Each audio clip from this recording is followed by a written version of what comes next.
کٹ گیا ہے، اسلام کی تبلیغ ہو رہی ہے، سر کٹ گیا ہے، اسلام کا پرچار ہو رہا ہے۔ حضرات ایک بات اور سنیے محبت سے، میں ایک بہت بڑے نتیجے میں آپ کو لاؤں گا چند منٹ کے لیے۔ دیکھیے آقا حسین رضی اللہ تعالیٰ عنہ کا سر پاک جب دمشق پہنچنے والا تھا، ایک صحابی فرماتے ہیں میں ان دنوں ملک شام میں تھا، مجھے معلوم ہوا کہ نواز رسول صلی اللہ علیہ وسلم کا سر اقدس آ رہا ہے۔ وہ فرماتے ہیں میں تیز رفتار سواری سے دمشق آیا، لوگوں سے معلوم کیا کہ کون سے روٹ سے وہ آنے والا ہے۔ لوگوں نے کہا بابو 7 سے آئے گا۔ وہ فرماتے ہیں برق رفتاری کے ساتھ میں بابو 7 پہنچا تو میں نے کیا دیکھا، امام آقا امام حسین کا سر پاک نیزے پر بلند ہے اور پیچھے سیدانیوں کو رسیوں میں باندھ دیا گیا ہے، چھوٹے چھوٹے بچے قیدی بنا دیے گئے ہیں خاندان رسول کے، اور دائیں بائیں یزیدی گنڈے چل رہے ہیں۔ وہ صحابی فرماتے جب میں قریب آیا اور نظر پڑی سر حسین پر تو بے ساختہ میری آنکھوں سے آنسو نکل پڑے، میں زار و قطار رونے لگا۔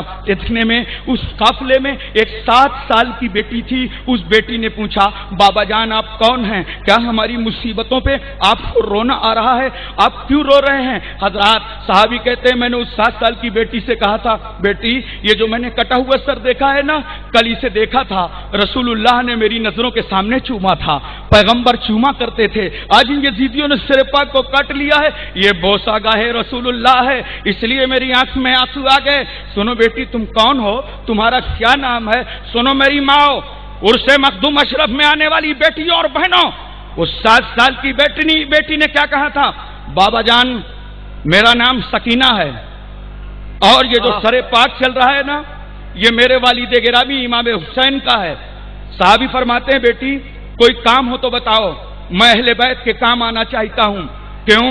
اگر میں اہل بیت کے کام آ گیا تو کل میدان حشر میں لوگوں کی انگلیاں اٹھیں گی، دیکھو یہ مقدس صحابی جا رہے ہیں جنہوں نے مظلومان کربلا کی مدد کی تھی۔ حضرات صحابہ سعادت مندی سمجھ رہے ہیں کہ ہم اہل بیت کے کام آ جائیں۔ توجہ کیجئے ذرا سا اور اپنے ذہن میں اس بات کو اتارنے کی اچھی طریقے سے کوشش کیجئے۔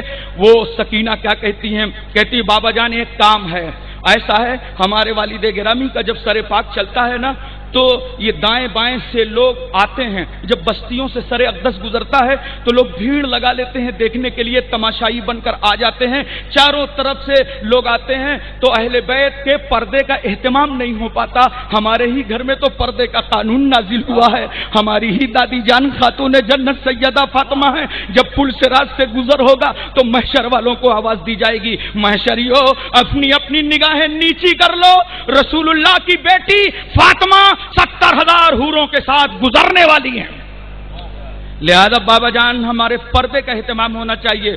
آپ سر اقدس کو تھوڑا آگے کرا دیں گے تو پردے کا انتظام ہو جائے گا۔ وہ صحابی فرماتے ہیں 400 چاندی کے مسکال میں نے خولی کو دیا تھا، تب اس نے سر حسین کو آگے کیا۔ اس مقام پر آنے والی تمام بہو بیٹیوں سے میں پوچھنا چاہتا ہوں، محبت سے بتاؤ آج تم یہاں عرس میں آئی ہو اور مخدوم صاحب کے فیضان سے مالا مال ہونے کے لیے آئی ہو، دعا میں خاص طور سے شرکت ہوگی تمہاری۔ پردے کا کتنا بڑا اہتمام، اس خانقاہ کی عظمتوں کو سلام، کیسے مینارے نظر آ رہے ہیں، کیسی عمارت نظر آ رہی ہے، کس طرح پردے کا اہتمام کر دیا گیا ہے۔ لیکن اب کوئی جان بوجھ کر عمل نہ کرے تو وہ خود کا ذمہ دار ہے۔ مگر بچاؤ بیٹیوں اور بہنوں، آج اگر کسی کے باپ کا انتقال ہو جائے اور باپ کے موت کی خبر اگر بیٹی کو معلوم ہو جائے، جب وہ بیٹی اپنے گھر آتی ہے، میکے آتی ہے نا تو لوگوں کو دیکھتی ہے کہ بھیڑ لگی ہے، دیکھا کیا ہوا، یہ سب میرے باپ کو کاندھا دینے کے لیے رشتہ دار آ گئے ہیں، آج میری خوشیوں کا جنازہ کاندھے پر اٹھ کر کے چلا جائے گا۔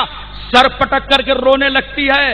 اس بیٹی کو باپ کے غم میں، باپ کی موت میں اپنے آنچل کا خیال نہیں رہتا، سر کا دوپٹہ کہاں گیا، لباس کدھر ہے، اس کے بال کیا ہو رہے ہیں، اس بیٹی کو خبر نہیں ہے، وہ باپ کی موت پر گم ہو گئی ہے۔ یہ محلے کی عورتیں ہیں جو اس بیٹی کو سنبھالتی اور سنوارتی ہیں، ورنہ وہ تو باپ کی موت میں گم ہے، اسے اپنے لباس کا پتہ نہیں ہے۔ آؤ آؤ غور سے سنو، یہ اولادیں ہیں کربلا والوں کی، آؤ مولا علی شیر خدا کی اولادوں کو دیکھو اور سبق لے کے جاؤ ان کے صدقے میں۔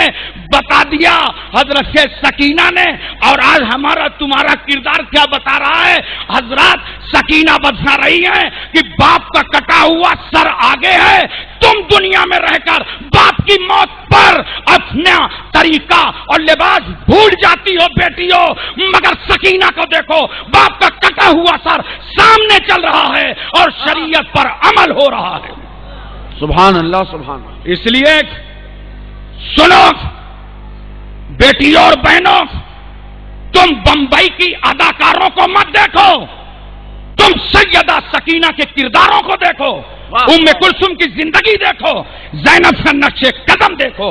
حضرات ایک آخری بات سنیے آپ، میں بتانا یہ چاہتا ہوں، یہ جتنے یزیدی تھے اور کربلا میں آئے تو بعد میں ان کا کیا حشر ہوا آپ کو معلوم ہے؟ یہ سب مارے گئے۔ جب 67 ہجری میں مکمل طور پر سربراہی مختار کو ملی تو اس نے کہا چن چن کر کے بلاؤ، اور بلانے کے بعد ایک ایک یزیدی مارا جائے گا۔ ادھر عمر ابن سعد جو کمانڈر تھا کربلا میں، اس سے مارا گیا، اس کے بیٹے حفص کی گردن اڑائی گئی، اور خولی جس نے گردن حسین کو نیزے پر بلند کیا تھا، اس ظالم کو بلوایا تو جانتے ہیں یہ اپنے گھر کے اندر گھس گیا تھا اور بیوی کو باہر کھڑا کر دیا تھا۔ کہا جب سپاہی میرے تلاش میں آئیں تو تم کہہ دینا خولی گھر میں نہیں ہے، مگر عورتوں کو آپ جانتے ہیں عام طور سے مظلوم کے ساتھ ہوتی ہیں، ان کی ہمدردی مظلوموں کے ساتھ ہوتی ہے۔